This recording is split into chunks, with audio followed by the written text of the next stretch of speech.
Hello, and welcome to the CreativeMoJo podcast. I'm Joanne, and this is episode number 16. I'm recording today on Saturday, August 13th. It's been about 3 weeks, I think, since the last time I recorded. I was away on a trip with my husband for the last couple of weeks, and I'll tell you a little bit about that coming up in a few minutes. But bear with me a little bit today. I'm feeling a bit rusty, having not recorded in a bit. Plus, I came home from a lovely vacation, but then jumped into lots of busyness. I started back to work in the theater. For those of you who may not have watched my podcast before, I do a number of different jobs, but primarily I'm a stage manager of professional theater. And I started yesterday on my what we call prep week, which is the week before rehearsals start, where you do a lot of setup and stuff. So I'm recording a little bit later in the day today because I just got home from work. Please excuse the kind of crappy lighting. I know it's all kind of coming from this direction and it's glary on my glasses, but it's, as I said, it's a little later in the day and it's kind of weird and gray and overcast. Calgary's been having just wacky summer weather. It's rained pretty much every day. I think it rained for like all of July and the first part of August, pretty much. So we get nice mornings, but then by the afternoon it gets sort of muggy and gray and overcast, and then there's been a lot of like thunderstorms and stuff. So the lighting is not super great. I did what I could, but you'll have to, it is what it is, right? Anyway, I would like to welcome you if you're a new viewer and are checking out the podcast for the first time. Thank you very much. I really appreciate you taking some time to join me and listen to me babble on about my knitting. And if you're a returning viewer, thanks for coming back. Thanks for your patience while I was away. As I mentioned on my last episode, my recording schedule is going to get a little different. Over the summer, while I wasn't working so much, I was just doing a contract where I was working from home. I had a lot more flexibility and I was able to record pretty much every Saturday. Now that I'm back to my theater work, it's going to be a little harder for me to have a regular day. I work through the weekends. So I'm hoping that I may be able to record on Sundays or if not Sundays, then definitely Mondays, I think. Although Monday's my day off from theater, but I teach on Mondays. So I'm still trying to just figure out what that schedule is going to look like. It may be a little erratic for a couple of weeks while I kind of figure out what's going to work best. But I'm going to do my best, and hopefully you'll be patient. And which reminds me that I have a YouTube channel, obviously the CreativeMoJo podcast YouTube channel. And if you subscribe to that channel, then you will get notifications when my next episode comes up. As I said, because it's going to be a little bit irregular. That would probably be a great idea, and then you'll know when the next episode comes in. Also, you can find me on Ravelry as Auntie Jo, and you can also follow me on Instagram as AuntieJo12. And I would love to interact with you in either of those places as well. So we have a Ravelry group. If you search under the groups tab for CreativeMoJo, you should find the group, and I hope you'll come and join that. It's been pretty good and pretty active until this last couple of weeks while I was away, and before this last trip I also had a trip to Scotland. So I've pretty much been away and things have been pretty quiet through all of July and this first week of August, but hoping to get back on track with things. So anyway, that's the opening ramble. I hope I didn't forget anything. Like I said, I'm feeling a little discombobulated having not done this for a few weeks and how quickly we forget, right? But let's get into talking about the knitting I've been working on. The first thing I want to show you is something I finished a few weeks ago, and I actually forgot to show you on the last podcast on episode 15. It's the test knit that I was working on through June, I think June and July. I can't remember exactly when I started it, but it was a test knit for my friend Christine, who is Christine, just Christine with a K on Ravelry, and KDLB on Instagram. And she has a podcast called the Yarnings Podcast. And she's also a fantastic designer.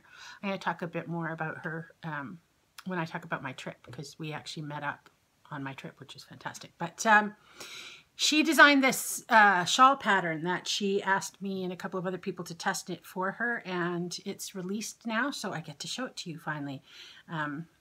It's all blocked and it's looking great. Let's see if I can get most of it into the picture here. It's a big crescent-shaped shawl, I think. It's hard for me to tell if you can see all that because all I can see is the back of the shawl. But yeah, it's a lot of fun to knit. It's a very interesting construction. You knit each of these stripy sections here in a wedge. So you knit the one wedge and then you knit the next and all the way around in that half circle. And then I think the next thing is you knit across the top in this lovely sort of textured I-cord. I don't know if you can tell, but there's a little cable that runs through that I-cord. It's quite unusual and fun to knit. And then you do some different borders. There's a garter stitch border. There's a lovely lace pattern border here.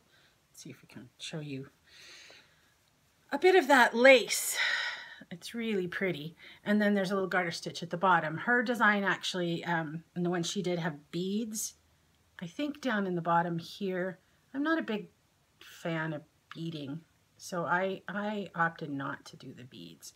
I know the nice thing about the beads is it adds a little weight to the bottom of the shawl, which helps it sit nicely on your shoulders. But and I'm not going to put this on for you because, as I said, it's hot and muggy in here today. But yeah, I think it turned out really beautifully. As I said, it was tons of fun to knit. Not difficult per se. You just have to follow the pattern because of, you know, some different construction techniques, but they're all really pretty easy once you get the hang of them. And, you know, just enough to always keep you interested without it being too complicated. So the yarns that I used for this, I used 3 different yarns.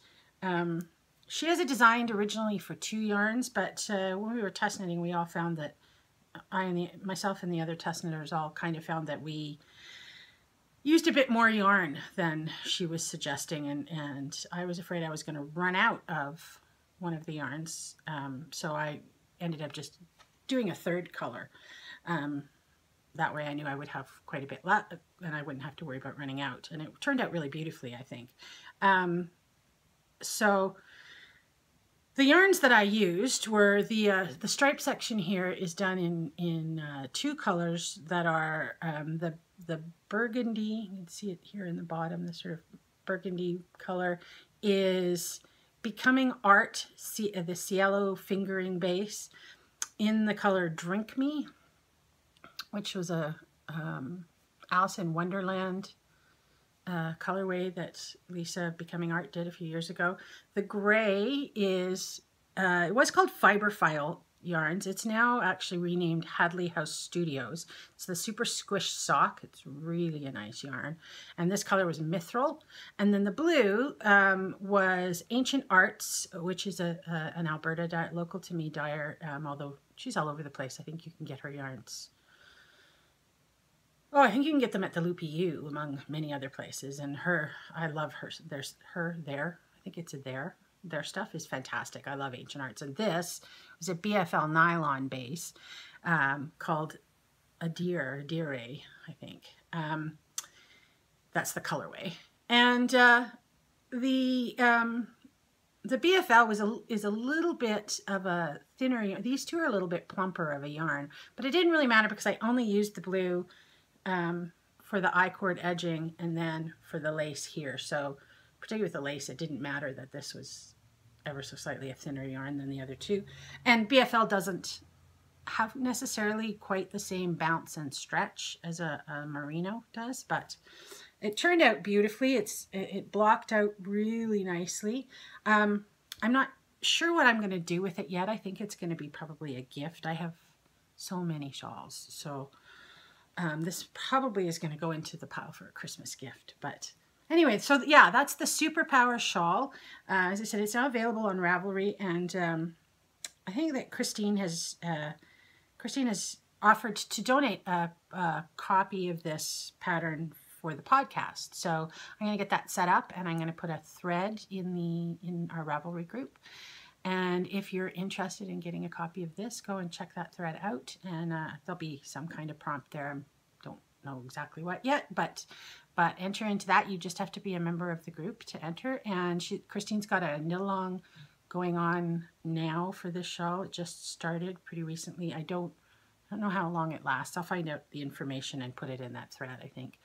But yeah, it's lots and lots of fun. So I highly recommend it. It was extremely enjoyable knit. So yeah, that's a earlier finished object. And then the finished object that I have, the other one that I have that I worked on while we were away on my trip. And it's living in this fantastic bag. Oh, now I'm going to forget the name of the Jenna Rose. This Jenna Rose bag that my friend Vanessa gifted to me. I think I talked about this last time. Super special gift, especially because she's not a knitter. And she gave me the most awesome knitting gift.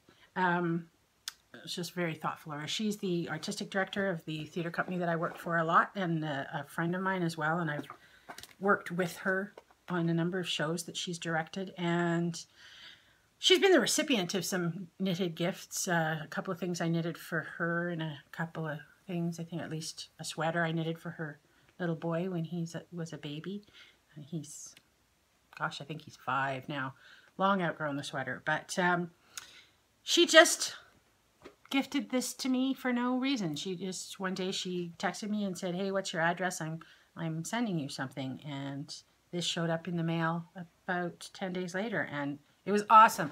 I took this on my trip. It's what they call a bucket bag.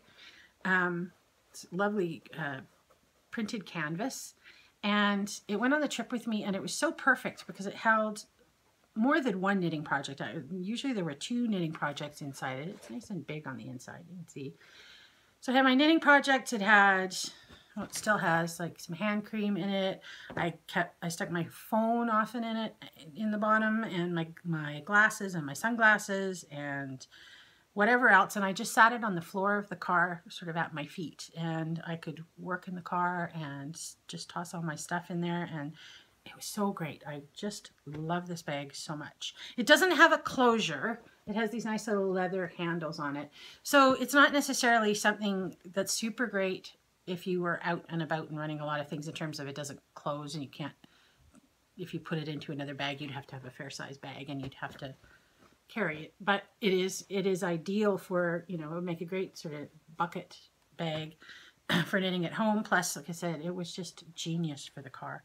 And the project that was in there the most of the time, and that I have finished, let me get this out of the way, is the second shawl in the Shawl Society.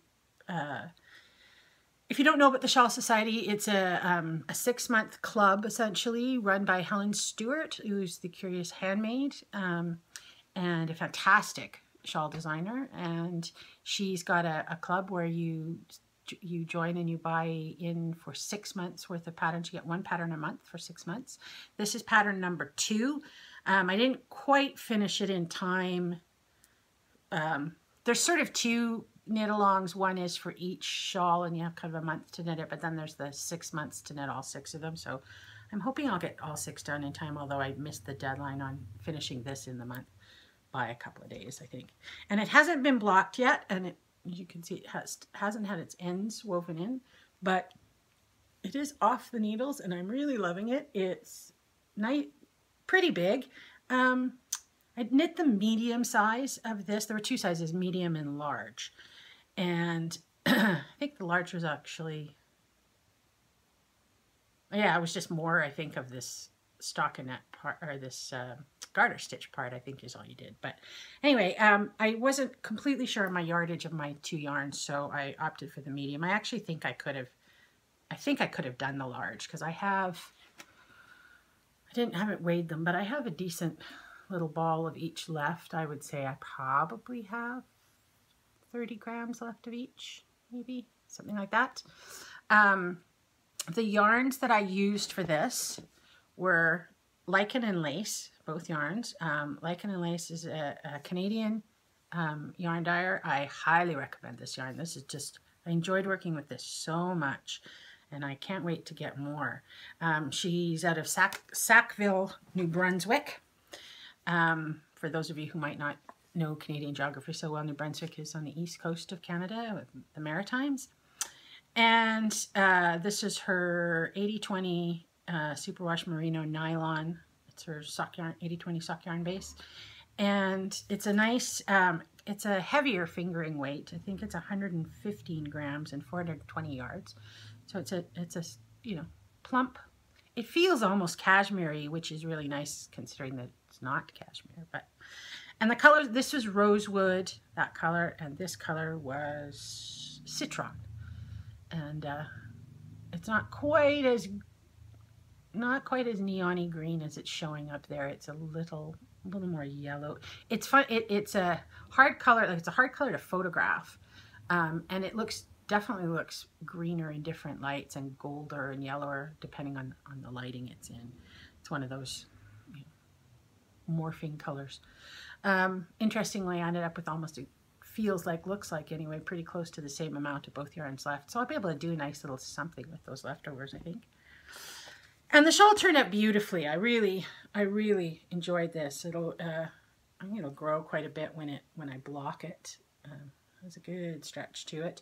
It's 4 sections. It's garter stitch for this first section, so that was nice and easy and mindless. I knit most of this in the car on our trip, I think. And I had a few problems that were not the problem of the pattern in any way. They were the problem of my not paying attention and not counting. I had to knit this first. This next section is a stockinette and eyelets. See there? And I had to knit the first section of eyelets like 3 times, I think, because I kept making a mistake and just not counting very well. I was distracted or talking or whatever. And I would get to the end of the row and then I would count my stitches and realize that my stitch count was wrong, and I would rip out. And the first time I did that, it was actually, I had gone 4 rows, I think, before I realized that, and I had to rip back 4 rows. And then I did it again and my stitch count was wrong again and I ripped back. So that was a little annoying.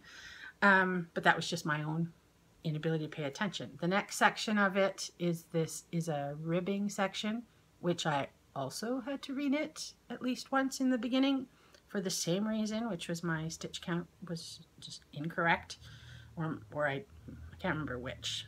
Messed up the ribbing. Anyway, that's the front side of it actually, which is just 1 knit stitch and mostly purl. And then the bottom section is a lovely and simple lace, and oddly enough I had far less problem with the lace than I did with the eyelets or the rib, which you would think would be easier, but I think I made 1 or 2 little mistakes in the lace, which I was able to just self-correct as I went. I think at one point I had to knit 2 stitches together at the end and stuff, but you can't tell the pattern. It's hard. It shows it kind of. It'll look better, obviously, when it's blocked, but it's just a beautiful, beautiful shawl. I'm really happy how these 2 colors turned out. Again, I'm not sure what I'm going to do with this, whether I'm going to keep it for myself, or I suspect I will also gift this one. My shawl drawer that I have a sort of large drawer in a dresser that has shawls and a few cowls in there, and it's pretty much full. So most of my shawls that, that I'm making, excuse me, these days are going to be probably gifted. So that was shawl number 2, and then I have not yet started, but I've got plans for, I might even start this evening, shawl number 3 of Helen's shawl collection. So that was the amulet shawl. I don't think I said that at the beginning. In the size medium, Helen Stewart, the Shawl Society. I don't know if you can buy the patterns individually yet at this point. I'm sure you'll be able to eventually, but it's not too late if you're interested. I think you can still buy and get all 6 patterns. So, and it was a real deal. The price was great for 6 shawl patterns. And as I said, her patterns are so great to knit. If you haven't done a Helen Stewart pattern before, all of her patterns are in addition to charts and all of that, and I'm gonna hopefully not give away, I don't think you could probably read anything important there, but it's in a, kind of put my hand over that. They all come in this line by line guide, which is fantastic. And for every row, it tells you here how many stitches you should have in each row. And it gives you, you know, where you should be 60% complete, 65%. That's how much of your yarn you should have used. So if you weigh your yarn at the beginning, you're able to, at that 60-point mark, weigh your yarn and make sure you still have 40% of your yarn left. yeah, so I find that just such a pleasant way to follow along on a pattern. And despite all that, I still made some mistakes, but that's just, like I said, not paying a whole ton of attention sometimes. So that was my other finished object, and this I worked on, as I said, pretty much the whole time we were away in the car. I of course, as I always do, and as I'm sure many of you do, way overpacked my knitting. I took a bag with about 6 projects thinking, oh, I'll have all this time and I'll just knit. And I did have lots of time, and I did do a fair amount of knitting, but not anywhere near as much as I thought I would. So I only really worked, not even really, I only worked on 2 projects of what I took with me. The other project I worked on, which didn't get a ton of work, but enough to, I finished the first of my, this is now into FOs, I guess, really, because I've only finished the first. I finished the first of my I Heart Bees socks. This is knit out of Fawn and the Fox Badger. Probably, if you've watched the podcast before, you've heard me rave about how much I love this yarn. It's, again, it's a BFL superwash. And this color is called Peach Perfect, I think. And Laura of the Fawn and the Fox, which is the Fawn Knits podcast. She's from Alberta. She's an Alberta dyer, so local to me. And I said, I love this yarn.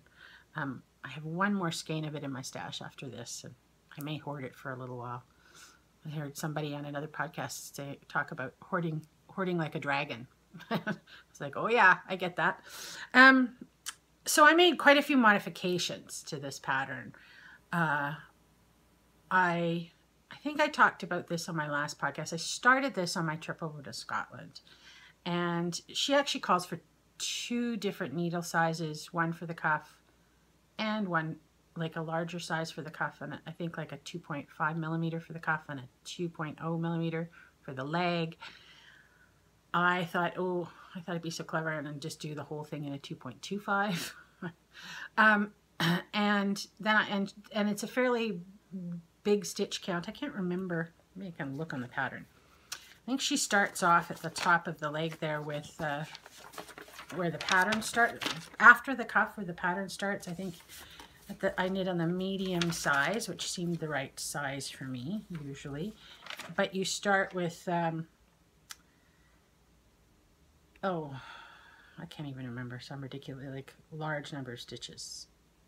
72 maybe.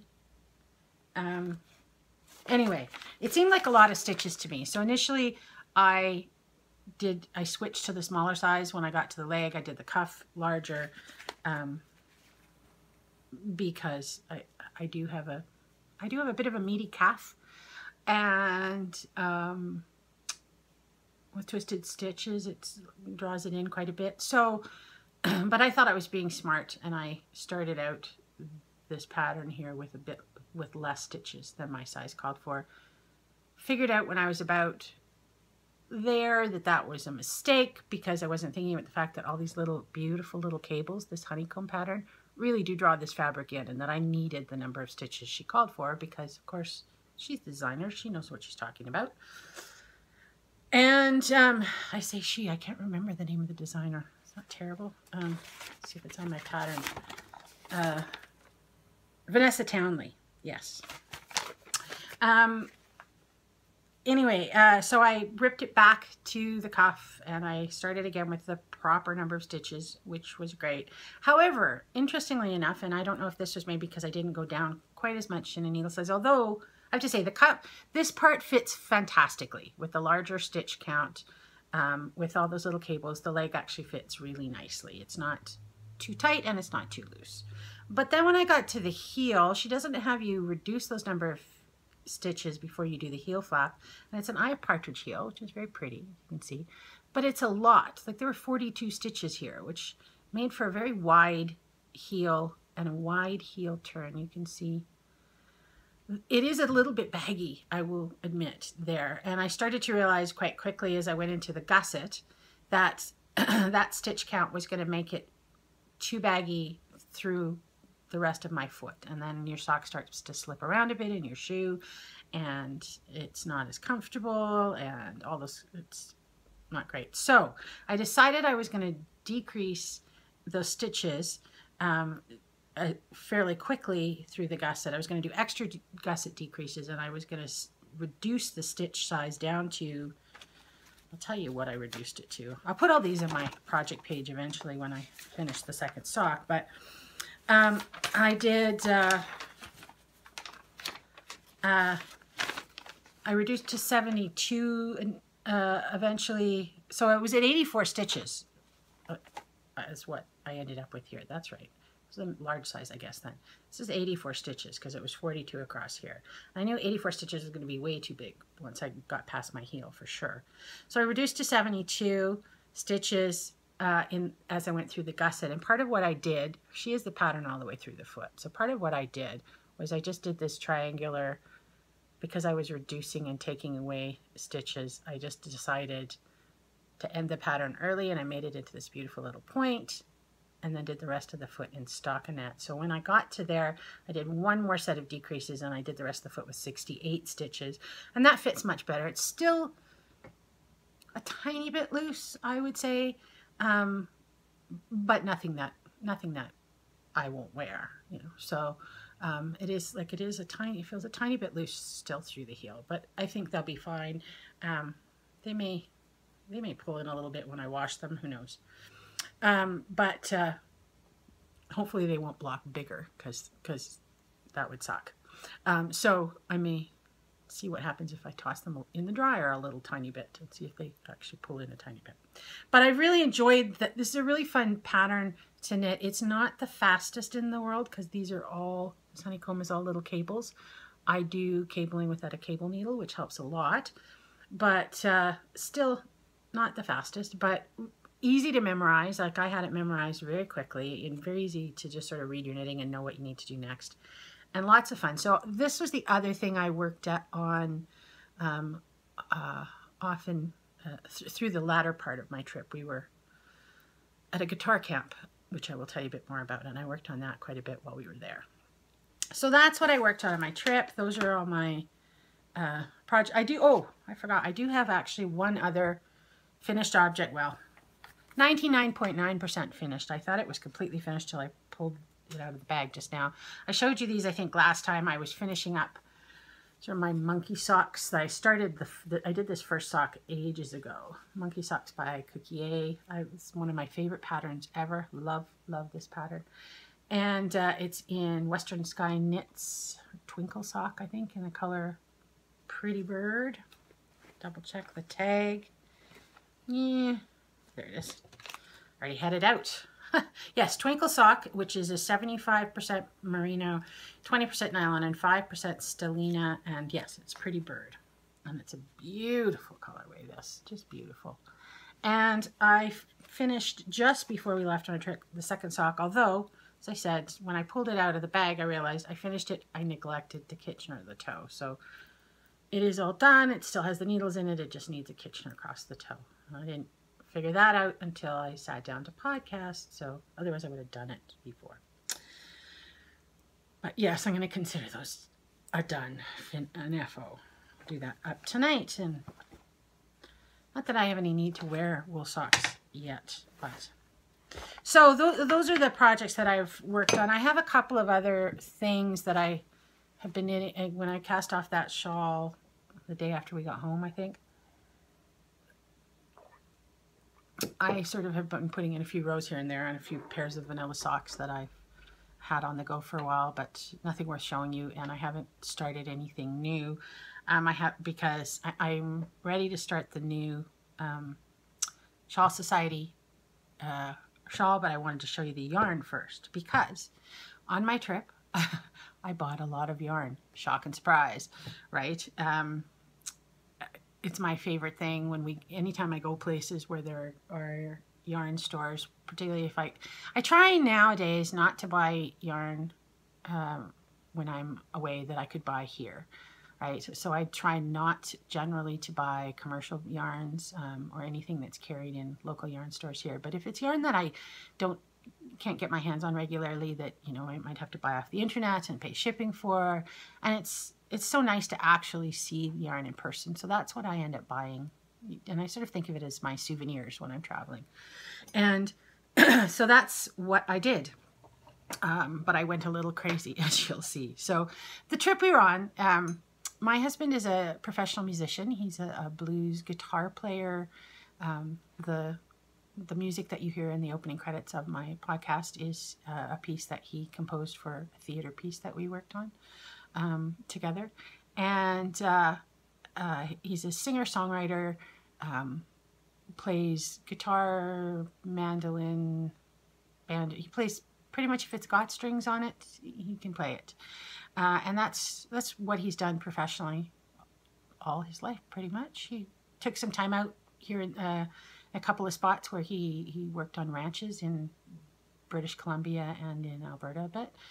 When he was younger, that's kind of a younger man's profession. He said he reached a place where you can only be thrown off a horse so many times and you kind of go, oh, this is not going to be so great when I'm older. So, but primarily all his life, he's been a working musician, and he's lucky enough and talented enough to make a living at that, which is not easy. And that involves being on the road a fair amount. These days, luckily, he spends a little bit less time on the road than he used to when we were first married. But in the last few years in the summer, I've been able to go, I've had the opportunity to go on the road with him a little bit, which is really nice, because for years I couldn't do that. For years I had jobs where I just couldn't take enough time off in the summer to go head out on the road with him. But the last couple of last 4 or 5 summers, I've been able to go out on the road with him, which is fantastic. And this trip we did, it's almost 3 weeks. We, from Calgary, we went to central British Columbia to a place called Clearwater, which is just north of Kamloops, if you know that area at all. And then he played there. We stayed the night in Kamloops. Then we drove out to Vancouver Island, and he did a festival on Vancouver Island in Duncan. And then we went back and he did a concert in Vancouver. And then and then we left the next day after that concert for the United States, and we crossed over at we went south from Langley, again, if you know BC, to the crossing where the Peace Arch is, and crossed into the United States. We drove down to Seattle, and we actually had a free night there, so we had a few nights free in the middle at that point. And so we decided to go and stay on Bainbridge Island, which is about a 30-minute ferry ride from downtown Seattle. And it's just beautiful there. I've been there once before and just love it. And we happen to know that there's a fantastic yarn store there and a little bookstore that we really like and stuff like that. So we went over to Bainbridge Island and had a hotel there for the night and went to Church Mouse Yarns. Church Mouse Yarns and Teas, I think it's called. And if you've been there before, you'll know what a beautiful yarn store that is. It just has the greatest sort of vibe to it, and you know, a kind of place that you go, oh, I wish this was my local yarn store. The only thing I would say is I wish that they carried a bit more local yarns. The Pacific Northwest, there are so many great dyers and so much great indie yarn, and they don't really carry a lot of that there, so that's too bad. But nevertheless, it's a fantastic store, a great place to spend all the time. And I did get some lovely yarn that I can't get here. I got some Brooklyn Tweed Loft, 2 skeins. I've had Brooklyn Tweed Shelter before. I don't even know if there are any bricks and mortar stores in Canada that carry it at all, but the stuff I had, I ordered off the internet. But I haven't tried the Loft, which is the fingering weight. So I got 2 skeins. They're 50 grams each, 275 yards. The 2 colors, they're just beautiful. This is tartan, just a lovely teal blue, greeny blue, and faded quilt, which I've actually knit. This is something I did actually knit in the worsted base, which I shelter. I was trying to think of the name of it. But so I got 2 skeins. I'm going to do a little colorwork something. I think I'm going to do like a hat or something for my husband out of those lovely blues. he has blue eyes, sort of this color of blue eyes. So this would look very pretty on him. So and they had a whole wall of Brooklyn tweed. It was fantastic. I could have bought all the colors. I do love rustic heathered yarns they always make me want to do colorwork stuff and mitts and hats and fantastic, wonderful winter things. So yes, so I got that in Bainbridge. Then we went from the next day from Bainbridge, we drove down to Portland. And we have a friend who lives in Portland part of the year. She's an old friend of mine that known for like 30 years. And she and her husband are lucky enough to have jobs where they both work from home, you know, work on their computers. And so they own a house in Portland, and they live part of the year in Portland and part of the year in Canada, and kind of go back and forth. And she had invited us, if we were going to be in the area, to come and stay with actually just her. Her husband wasn't there at the time. And we had a fantastic couple of days staying with her and her two really great, cute, funny, entertaining, lovely corgi dogs, Barney and Frank. If you follow me on Instagram, you probably saw me spamming Instagram with all kinds of pictures of the dogs, particularly Barney. They're very sweet. So we spent a couple of days there. We just hung out. We went out and did some eating, because that's one of the things you do in Portland, apparently. There's so many fantastic restaurants and such a foodie culture there. So she took us out to a bunch of nice restaurants. We visited with a couple other friends, and I was able to hook up with my friend Christine, who, as I said, designed the Superpower shawl, and she lives in Vancouver, Washington, which is just across the water from Portland. And she came into Portland. We met up at a restaurant and had a lovely lunch, and then we went across the street to another really lovely, lovely yarn store called Happy Knits. If you have been in Portland or you live in that area, you probably know Happy Knits. What a nice store. Again, another place that you go, oh, this would be great if this was my local yarn store. They have a great big room in the back that's with couches and stuff and tables, and I think they do obviously teaching and classes and things, but you can just go hang out there. So we went and we looked at yarn, and I lost my mind a little bit there. I think I'm going to show you what I got there last, because I got kind of crazy there. So but I will show you, Christine also gifted me a skein of yarn, which is incredibly sweet of her. She gifted me this beautiful skein of Nerd Girl yarns, which is a yarn I've heard of before, but I've never used.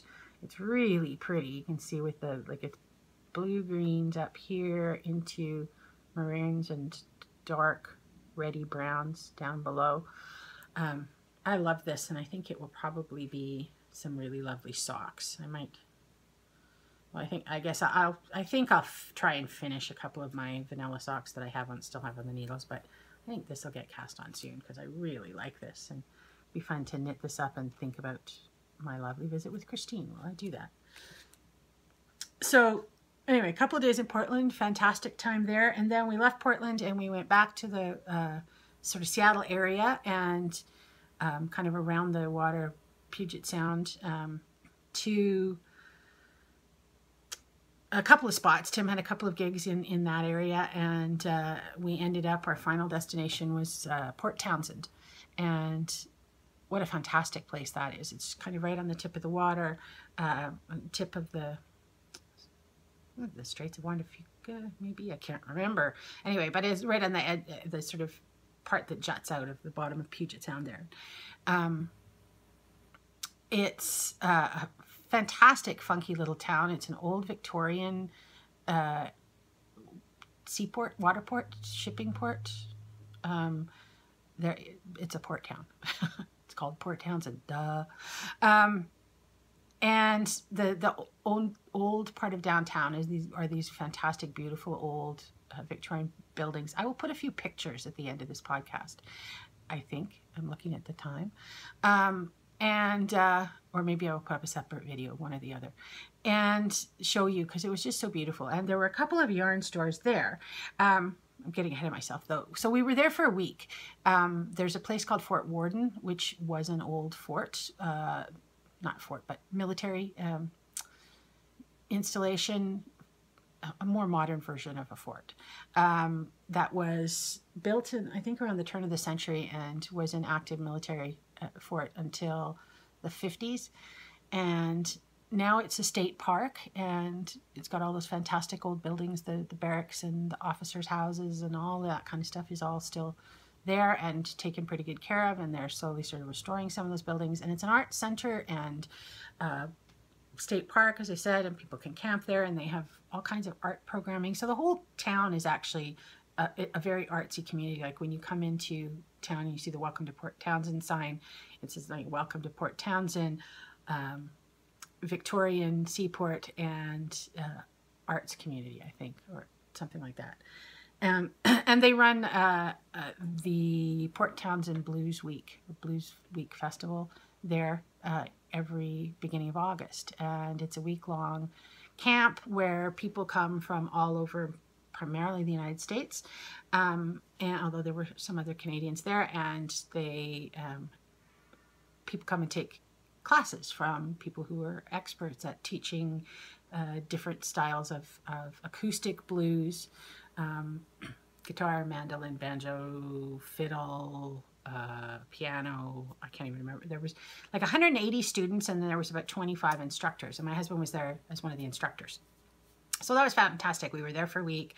Lots and lots of music going on all the time. It was really nice in the evenings. We were staying in one of the old officers' houses, and there's big sort of wraparound porches, and then the parade square, kind of the parade field in front of us, and the other side was where all the barracks and stuff were, and people would be playing out on the patios of those in the evenings. And we'd sit out on our front porch and hear the music sort of drifting across the parade square and every night, and because they would move pianos out onto the decks of some of the barracks buildings and play outside and stuff. It was just fantastic, and phenomenal musicians there, and just music everywhere. I loved it. Anyway, so we went to, so I went into town a couple of days from Fort Worden and found 2 yarn stores there, which was really cool for being a fairly small center.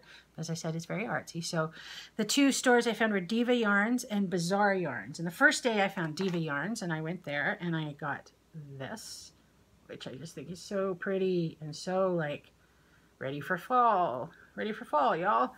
This is, now it says on the front of the card, it says Ogier Yarns, but on the back it says Aurora Yarns. So I'm not sure. It's actually a California dyer, and it says info@aurorayarns.net. So, and the yarn base is Aquarello. It's, I believe, your standard merino. It doesn't say on that tag. And does it say on the tag? Yeah, it's a 75/25 merino nylon. There's no name to the colorway, which is too bad. But really pretty. This is a little more golden. It's coming out a little greener, but it's actually more golden there. But I got that, and then a couple days later I found the other yarn store, which is called Bazaar Girls, and it was a fantastic yarn store as well.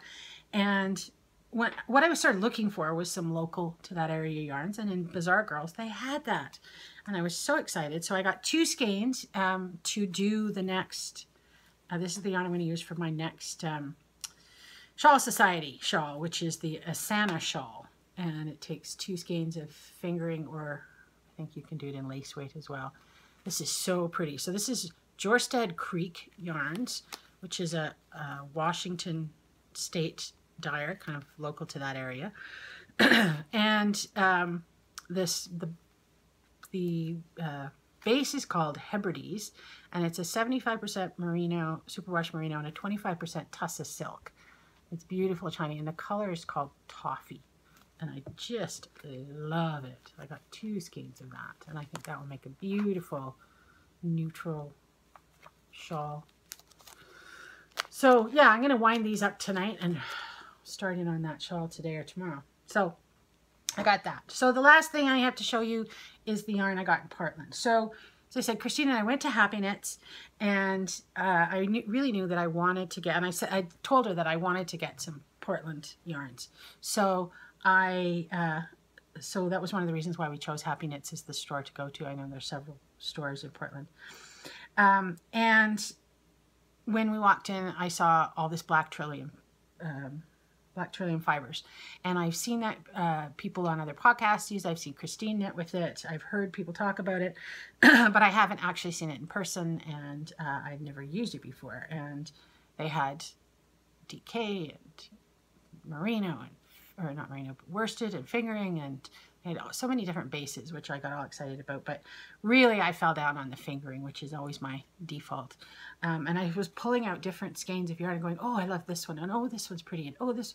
And I was sort of piling ones that I really liked up on the top of the shelf, and I would look at them, and occasionally I'd put one back.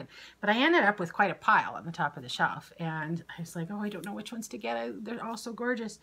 And Christine said, well, why don't you, we'll go in the back and sit and knit and visit some more, and bring them with you and put them on the table, and maybe, you know, you'll come to a decision. So we did that, and then after we'd been visiting back there for a while, she said, you know, have you come to any choice? And I said, no, it's gotten worse. It's like, now it's like Sophie's choice. I can't choose any of them. I have to take them all. So I did. I took them all. It's like 7 skeins of yarn. But you'll see in a minute why I couldn't resist myself. So the first one that I saw and knew I had to take home with me is, these are all in the Marillion sock, which is a 75 merino, 25 nylon. This beautiful, beautiful speckles is called Morgana. All of these colors, I think, yes, I think all of these are exclusive to Happy Knits, to the store. Look at those sparkles. Look how pretty that is. The pinks and oranges and browns. I just love this. Again, I don't know yet what I'm going to make with it, but love, love, love, love, love that. She had a bunch of beautiful speckle ones, and I had a hard time choosing, but at the end of the day, it was like the hot pinks and oranges in here just did me in. So I got that. Then I got these two, which are going to be knit together into I think a shawl using brioche. I think they're going to be perfect for one of those lovely brioche patterns. So I don't know which one yet. I've been looking at a bunch of them. I just haven't decided which one yet. So this color is called Air, and I think you can tell it's just got the palest blue in it. It's like almost white, but when you turn it, you see, and in the shadows, you see that it's just like a pale blue. It's just beautiful. So there's that, and to go with it is a color called Dark Horse. And this is all browns and greens, and there's some purples in there. And then there's some colors that are pretty similar, a little grayer, a little bluer, but so yes, those two, super, super beautiful. And like I said, they're going to make a fantastic something together, pretty sure brioche shawl. Then the last 4 that I got, I saw one of these first. I think this one first. And this is called The Ninth Doctor. It's a Doctor Who colorway. And my nephews right now are just like obsessed with Doctor Who. And they talk about it all the time, and they watch it all the time. And they both really love the sort of sockhead style hats that I make them. So I saw this and I thought, oh, that'd be fun to get some Doctor Who yarn and do a Doctor Who hat. And then I realized that they had not only the 9th Doctor in this beautiful blues and greens. I think these are sort of based on the colors that that Doctor wore. But then the 10th Doctor. You can see where I'm going here, can't you? Browns and blue, very, very pretty browns and blues. Then, this I think is maybe my personal favorite, the 11th Doctor, with like blacks and tans and purples and golds. And then the 12th Doctor. And this is like lights and dark blues, obviously. So pretty. And it's like, I have to have all 4 of them. I can't choose. I have to have all 4 Doctors. So I did. I've already talked to my nephews and asked them which was their favorite Doctors. And Liam, my 10-year-old nephew, is getting this, the 10th Doctor. That's his choice. And Brody, my 12-year-old nephew, is getting the 11th Doctor. So these will become sock weight hats for them. Usually for the hats I knit them, that uses up just over half a skein. So I have quite a bit of it left. So I think all 4 of these together, so all of those 2 skeins and whatever's left over from the hats of those, are going to be knit into something together. I played with how to sort of mix up the combinations of those. But I think one of the Stephen West patterns is going to be what I'm going to do with these. One of the, like, Garter Goodness, or one of the what's the one that's all over the, I can't even think of what it's called right now. Anyway, well, if you know Stephen West stuff at all, you probably know he's got a number of fantastic large shawls that you can really kind of improv your way through in terms of how you do colors on them. So that's, I think, what those will become. And it was really hard not to skein it, to ball these up. I decided to wait and show them to you first, but I'm really, again, I think I'm going to start in on this one maybe with the hat for Brody. So yes, that's all my total wool piggery of my trip. It was the bad thing of being on the road in the car is, you know, when you're somewhere with a suitcase and you're flying and whatever, you have limited space. But when you're in your car, as long as you can keep cramming things in the car, you can keep buying things. So I think that's going to be all my yarn purchases for a while now, because kind of was a little out of control. Anyway, looking at my timer here on my phone, I've talked a lot longer than I thought.